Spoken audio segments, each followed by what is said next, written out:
pumasa sa ikalawang pagbasa.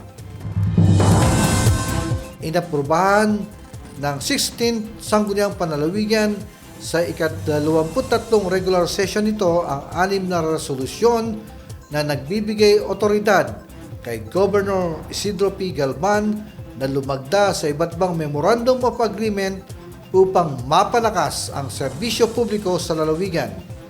Pinangunahan ang sesyon noong December 9, 2025 ni Board Member Jake Galvan bilang pansamantalang presiding officer.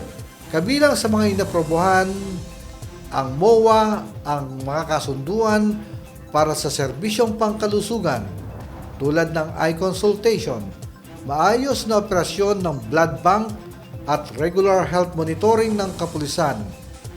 Pinahintulutan din ang 5 bilyong pisong grant mula sa Department of Agriculture para sa Provincial Sagip-Saka Program at ang ratifikasyon ng MOA sa DSWD para sa Supplemental Feeding Program ng mga bata.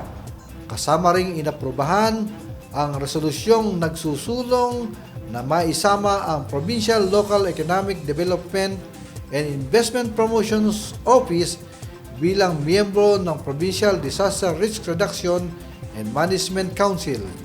Bukod dito, umusad sa ikalawang pagbasa ang panukalang ordinansa sa naglalayong isabatas ang Learning and Development Programs para sa lahat ng kawani ng pamahalaang panlalawigan upang matiyak ang pantay na pagsasanay at mas epektibong serbisyo.